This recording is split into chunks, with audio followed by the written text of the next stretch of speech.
E aí pessoal, tudo bem com vocês? Então mais um vídeo aqui, mais um Pergunte ao Nerd. Espero que vocês tenham gostado dos anteriores. E hoje algumas perguntinhas bacanas aqui pra gente. Vamos lá, confira o vídeo aí.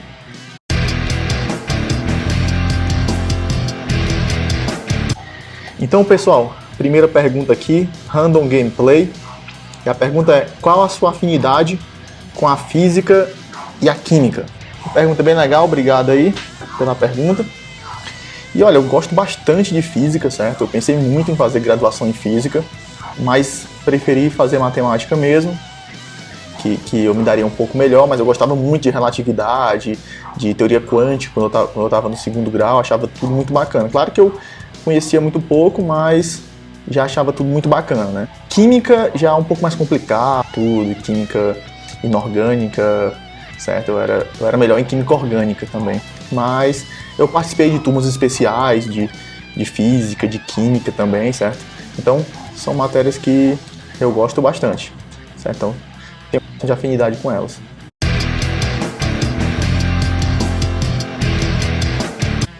Ok, então, segunda pergunta do Adailton. Diego, qual o seu número favorito?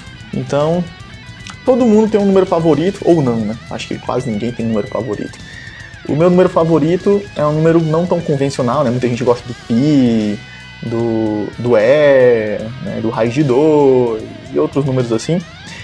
Eu já prefiro o logaritmo natural de pi, certo? Então, o logaritmo natural de pi é um número que eu prefiro, um número muito bacana, certo?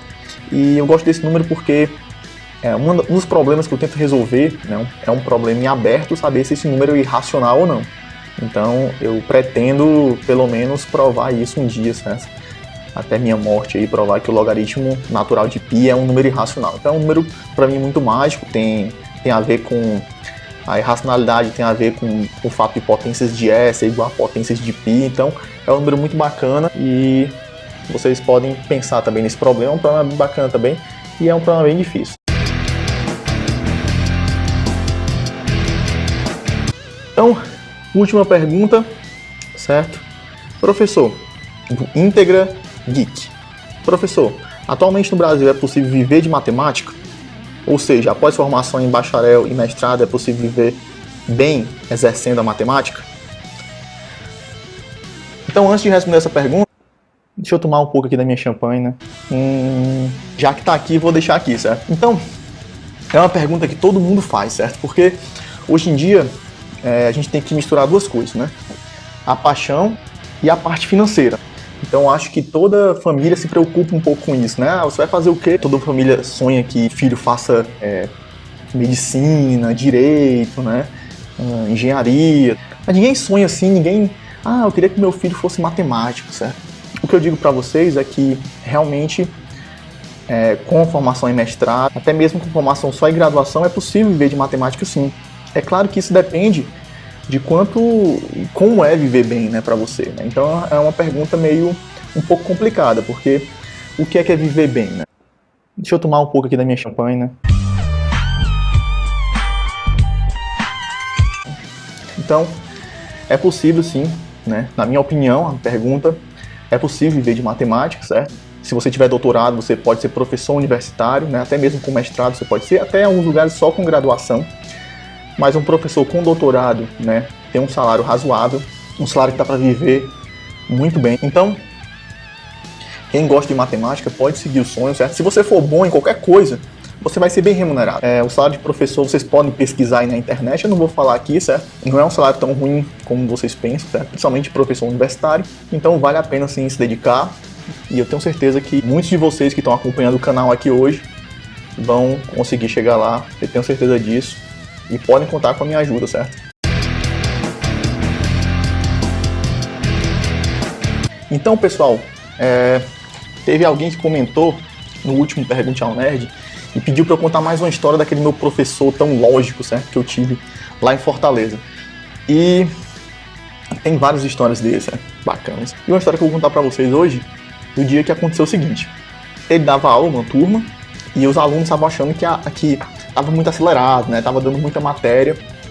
Então os alunos queriam ter um tempo mais para estudar em casa. Lá em Fortaleza, né, os professores, assim, podem marcar a prova de acordo com o andamento da disciplina, certo? Então não precisa no primeiro dia, por exemplo, aqui em Brasília, no primeiro dia você já tem que dizer quando é que vai ser as provas. Em Fortaleza, às vezes, não acontecia isso.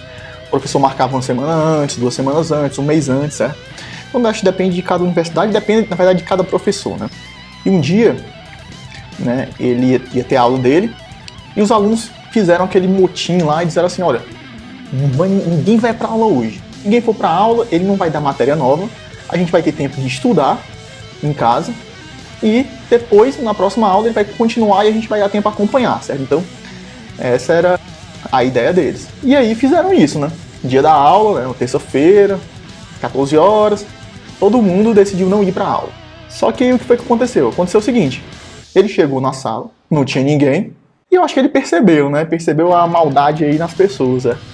E o que foi que ele fez? Ele poderia muito bem ter ido embora, né? Ele poderia muito bem ter esperado um pouco mais, mas como ele percebeu que os alunos estavam com essa brincadeirinha aí, o que foi que ele fez? Esperou um pouquinho no corredor, chamou a moça da limpeza, a faxineira que estava lá no corredor, mandou ela sentar na cadeira lá, deu uma aula para ela, só para ela, e mais, marcou prova pro outro dia. O que foi que aconteceu? Aconteceu que os alunos chegaram no outro dia, ele já estava na sala, os alunos esperando lá começar a matéria, e ele saiu distribuindo as provas. E aí alguém perguntou, professor, mas o senhor nem marcou prova? Ele, marquei sim. Daquele dia lá, a última aula, eu marquei a prova. Pergunte a colega de vocês aí, que tá aí fora. Chamou a faxineira e a faxineira falou que marcou prova. E aí eles tiveram prova lá, provavelmente levaram um bomba na prova, né? É isso, né? Às vezes nem sempre o aluno vence, né? Será que vence? Então, pessoal, é isso aí. Mais um Pergunte ao Nerd. Não se esqueçam de compartilhar o vídeo nas suas redes sociais, é muito importante, certo? Vamos também deixar o like aqui no vídeo, se inscrever no canal, quem não é inscrito, certo? Mostra para os seus amigos também que são lógicos, certo? Ou então que não gostam da lógica, certo? Tem gente que odeia a lógica, né? Essa lógica matemática. E espero que vocês tenham gostado. Até o próximo Pergunte ao Nerd. Deixe suas perguntas aqui embaixo nos comentários, certo? E vamos lá, valeu, até mais!